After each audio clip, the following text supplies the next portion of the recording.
The transmission came through at 3:17 hours, a tight band frequency buried under layers of encrypted noise. At first, the analysts thought it was a malfunction, some errant frequency bouncing off the ocean floor. But as they decrypted the signal, the truth clawed its way to the surface. A distress call, repeating, fractured, and impossibly old. They sent me because I owed them. That's how these things always work. A debt, a favor, a sin you can't wash off. They knew I wouldn't say no, not when the signal had originated from the very coordinates where my father's ship had vanished 40 years ago. So I boarded the Obsidian, a classified research vessel disguised as an oceanographic expedition, bound for the dead center of the North Pacific, an expanse of nothingness where the seafloor had long been presumed featureless. The briefing was thin. Investigate the signal. Report findings. Extract any viable intelligence. It was the kind of directive that left too much unsaid. The crew was small, carefully selected. Captain Rourke ran a tight ship, an ex-military hardcase who spoke in clipped sentences and trusted only the ocean's silence. Owen Bishop, our sonar specialist, was a nervous man, his fingers constantly adjusting dials, eyes flicking between readouts, as if expecting the ocean itself to whisper back. Dr. Eliza Shaw, marine biologist, sharp-minded and skeptical, didn't believe in ghosts, let alone spectral signals from vanished ships. And Lewis Carter, our submersible pilot, a man who cracked jokes to ward off the gnawing weight of the deep. 3 days into the voyage, the signal strengthened, pulsing in intervals too precise to be natural. At 2,200 hours, Owen burst into the control room, a tablet clutched in his hands. His voice shook. It changed. The frequency. It's responding to us. Rourke narrowed his eyes. Explain. Owen hesitated, mouth working soundlessly, then turned the tablet so we could see. The pulse pattern had shifted, syncing to our own sonar pings. A heartbeat, aligning with our own. Eliza leaned in, frowning. That's impossible. It would require an active system. That's what I'm saying, Owen whispered. It's alive. Or something inside is. No one spoke. Outside the reinforced glass of the bridge, the ocean stretched into featureless black, a pressure so vast and unbroken it felt like we had already drifted beyond reality. We reached the coordinates by dawn, the water unnaturally still, as if holding its breath. Our instruments showed the impossible, an enormous metallic structure beneath us, buried beneath layers of sediment, its form distorted by time and the crushing embrace of the abyss. A structure, not a wreck, not a ruin, something built. Carter prepared the submersible, the Horizon Deep, its reinforced frame designed for extreme pressure. Rourke volunteered me and Eliza for the descent. Owen protested, citing erratic readings, but protocol held. The last thing I saw before the hatch sealed was Rourke's expression, a flicker of something I couldn't quite place. Concern, maybe, or recognition. The descent was slow, the sub's lights cutting through the oppressive dark in shifting cones of pale illumination. Eliza monitored the readouts while Carter maneuvered, his usual bravado absent. I watched the depth gauge tick past 3,000 meters. Then 4. The ocean swallowed us whole. At 4,500 meters, we saw it. It loomed ahead, an angular behemoth partially buried in the seabed. The structure was massive, too symmetrical to be natural, its surface scored with alien symbols, their edges worn smooth by time and current. A gateway yawned open at the base, a wound in the deep. My breath hitched. Carter exhaled a slow, disbelieving laugh. Jesus, that's not some sunken sub. Eliza murmured something under her breath, tracing symbols on her screen. This material, it's not any alloy I recognize. We hovered at the threshold, scanning the entrance. The walls inside curved inward, an unsettling geometry that made my head ache if I looked too long. The sub's floodlights barely penetrated the interior, the darkness seeming to devour the light. Then, the sub shuddered. The lights flickered. The instruments went dead. A noise, low and resonant, vibrated through the hull. Not mechanical, not natural, a greeting or a warning. Then the voice came through the radio, distorted by static but unmistakable. A voice I had not heard in 40 years. "Help me." Carter recoiled, hands gripping the controls. Jesus, what the hell was that? Eliza's face was pale. That sounded human. I couldn't breathe. I couldn't think. Because I knew that voice. I had heard it when I was a boy, over crackling radio transmissions in my father's study. My father's voice. Then the entrance shifted. The structure groaned, a deep vibration rippling through the water. The walls were moving. The sub's power flickered again. Then the current caught us, dragging us forward, into the waiting dark. The sub lurched forward, the current dragging us into the gaping maw of the structure. Carter fought the controls, his knuckles white, but the thrusters barely responded. We were being pulled, slow but inevitable, deeper into the abyss. Then the lights flickered and failed. For a moment, we were entombed in blackness. My breath came shallow, chest height. The radio hissed, whispering static filled with fragmented syllables, as though something just beyond comprehension was trying to speak. Then, the emergency lights flickered on, casting everything in dim, spectral red. The walls around us weren't metal. Not exactly. They pulsed faintly, a deep, rhythmic shudder, as though the structure itself was alive, waiting. The strange symbols on the walls seemed to twist in the shifting light, their edges warping, elongating. My gut twisted with a nameless dread. Something about this place bent reality in a way I couldn't describe. Carter's voice cut through my thoughts, rough with unease. "I don't like this.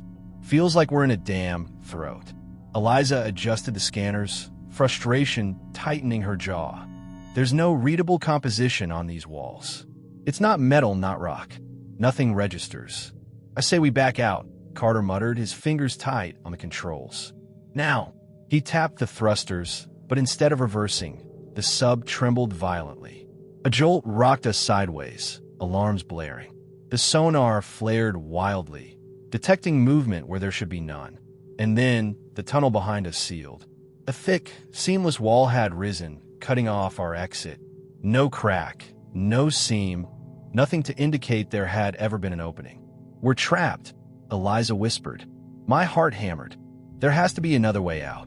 Before Carter could respond, the radio crackled again. A voice, distant yet terrifyingly clear. "You were not meant to come." I felt the blood drain from my face. It was my father's voice. Carter swore under his breath. "What the hell is going on?" Eliza's face was unreadable, but I could see the calculation in her eyes, the cold logic warring with fear. "That recording, it's not a recording." My voice came out hollow. "It's him." Silence filled the cabin, broken only by the quiet hum of the failing life support systems. The oxygen levels were steady but felt thinner somehow, as though the very air was being siphoned away. A deep, resonant groan echoed through the walls. Then something moved beyond the glass. I turned sharply, breath catching my throat. In the dim red light, figures flickered at the edge of visibility. Elongated, distorted, humanoid, but wrong. The way they moved, too fluid as though not entirely solid. Shadows stretched unnaturally around them. Eliza sucked in a sharp breath. "Did you see that?" Carter nodded, hand hovering over the emergency ballast release. "Yeah, I saw." I reached for the comm panel. "Rourke, do you copy?" Nothing. Static swallowed my words. The connection to the obsidian was gone. Then the figures moved. Not toward us, not away, just shifting, flickering, as though existing between seconds. One of them turned. It had no eyes, no discernible face. And yet, I felt it looking at me. A weight settled in my chest, primal and suffocating. My skin prickled, a deep, animal part of my brain screaming to run, to get away, but there was nowhere to go. Then, in unison, the figures twisted, heads tilting, bodies contorting as though listening to something we couldn't hear. The sub trembled again. A new tunnel had opened ahead, a path leading deeper inside. Carter's voice was barely a whisper. "It wants us to go forward." I swallowed hard. "We don't have a choice."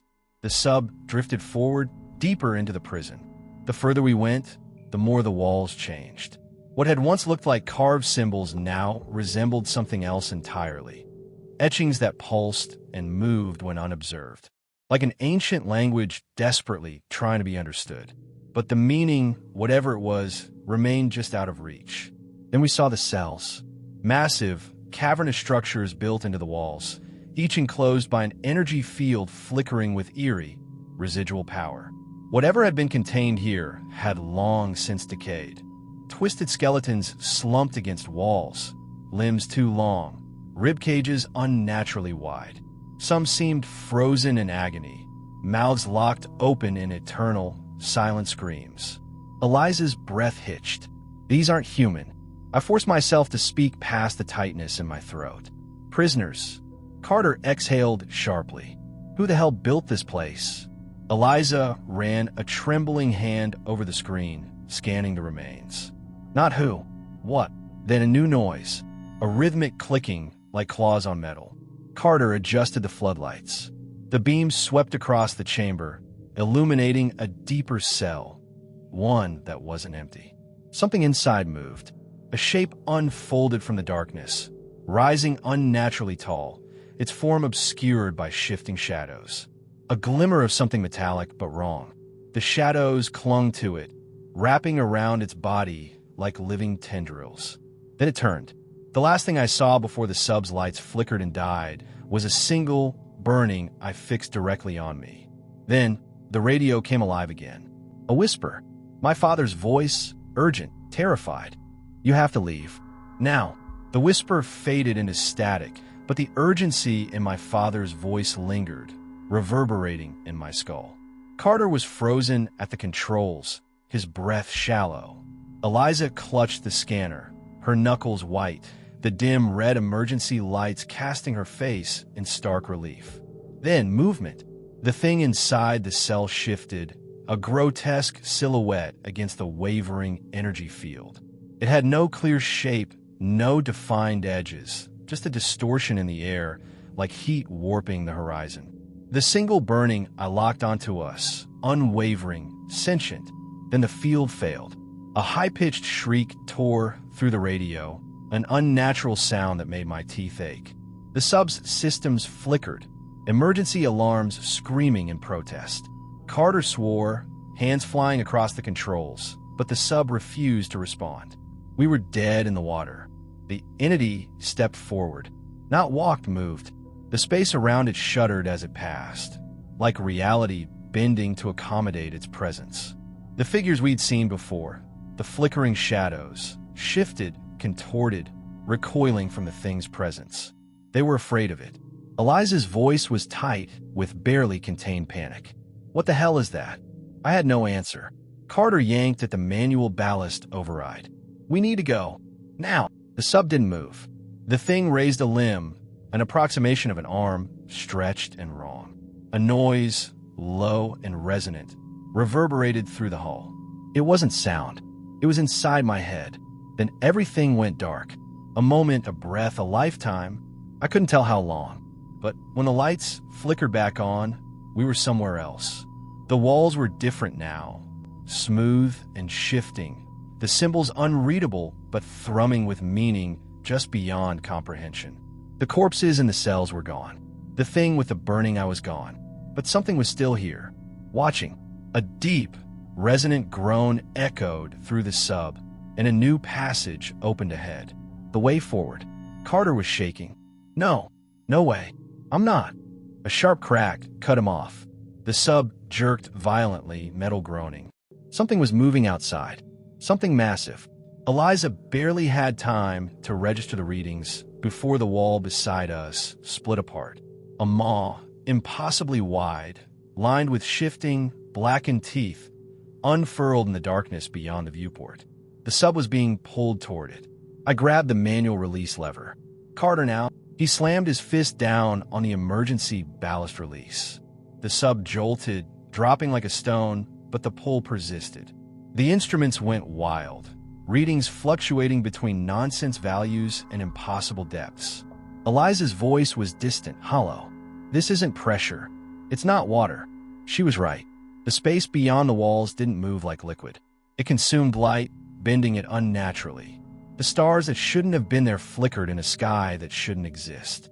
Then I saw it, a shape vast beyond reason, unfurling in the abyss. Not a creature, not a machine, something before both. It pulsed, not with life, but with a presence older than understanding. The prison wasn't meant to hold it. It was meant to keep it out. Carter screamed, the sound swallowed instantly by the crushing weight of reality twisting apart. The last thing I saw was the burning eye, watching, waiting. Then the world shattered, and I was somewhere else. I was falling, but there was no end. No up, no down, just an abyss stretching infinitely in all directions. I wasn't in the sub anymore. I wasn't anywhere. The space around me pulsed, shifting like a living thing, its textures wrong, too fluid, too solid, too alien. My thoughts fragmented. Time unraveled. Then a voice. Familiar. Hollow. You shouldn't be here. I turned, or I thought I did. My body felt distant, unresponsive. The space around me rippled, and something took shape. A figure, distorted by shadows, face half-formed and flickering like a failing signal. It was my father, or what was left of him. Dad. My voice cracked, but the sound was swallowed instantly, consumed by the nothingness. He stepped closer. His movements were unnatural, disjointed, as if each second struggled to hold him together. His eyes, what remained of them, were filled with something worse than pain, a knowledge too vast, too terrible to bear. I tried to stop it, he whispered. I tried. The darkness pulsed around us. Shapes moved within it, shadows without bodies, whispers without voices. The prison was never meant to hold creatures or even prisoners. It was a barrier, a seal against something greater, something that was now awake. It's coming, he said. His form flickered, stretched thin, as though he were being pulled in every direction at once. It's already here. I felt it then, the vast, suffocating presence pressing against me. Not malevolent, not kind, just existing, too immense to comprehend. It had no shape, no true form. Just hunger, just waiting. The weight of understanding crushed me. The mall wasn't a thing. It was a place, a space between spaces, a wound in reality where time had no meaning, where those who entered never truly left. And we had opened the door. The void around us trembled, vibrating like an earthquake with no ground. The whispers grew louder, overlapping, layers upon layers of voices screaming warnings too late to be heeded. I felt my father's grip, cold, spectral, on my arm. You have to go. I don't know how. I choked out. I don't. A sudden force wrenched me backward. The shadows surged forward, swallowing my father whole. His expression didn't change. It was as though he had been waiting for it, accepting it. Then I was falling again, falling up, falling through, falling out. The next thing I knew, I was back in the sub. The emergency lights flickered weakly. The control panel was fried. The sonar was silent. Carter was slumped over, unmoving. Eliza clutched her seat, eyes wide, her breathing erratic. The viewport showed nothing but blackness. For a moment, I thought we were still inside, still trapped. But then, a voice crackled through the radio. The obsidian's frequency. Horizon deep. Do you copy? Rourke's voice. Rough, sharp, real. Eliza gasped, hands shaking as she slammed the comm switch. Rourke, we. The sound cut her off. A deep, guttural groan from the abyss below. The last remnants of the prison were collapsing. The seal breaking once more. The mall was stirring. Carter jerked awake with a ragged breath, his eyes wild. We have to move. I didn't question it. I grabbed the thruster controls. By some miracle, they responded. The sub lurched upward, sluggish but moving, the crushing weight of the deep resisting us every inch of the way. The walls of the prison, if they could even be called walls, shuddered, warping in unnatural ways, folding in on themselves. We were too slow. The darkness beneath us churned, and something rose. A shape with no true form, shifting and vast, its presence pressing against my skull. The mall wasn't letting us go. The subsystems flickered. The emergency oxygen warning blared. I pushed the thrusters to maximum, the engines screaming in protest. The pressure was unbearable. My vision swam. Carter gritted his teeth, whispering something under his breath, a prayer or a curse or both. Then, a blinding light. A force, not from below, but above. A sudden, violent pull as the ocean itself seemed to reverse, flinging us upward. The weight vanished. The darkness receded. The maw withdrew, and we broke the surface. The radio burst to life with overlapping voices. Rourke, the ship's crew, frantic and desperate. We had been gone for 6 hours. But when I checked the sub's internal clock, it had been weeks. We were pulled aboard the Obsidian. The air felt unreal against my skin. My limbs shook. Eliza was silent, staring at the ocean as if expecting it to pull us back under at any moment. Carter muttered, "It let us go," but I wasn't sure. I felt it still. A lingering presence. A weight in my mind, something just beyond reach, watching. The maw had tasted us, and it was still hungry.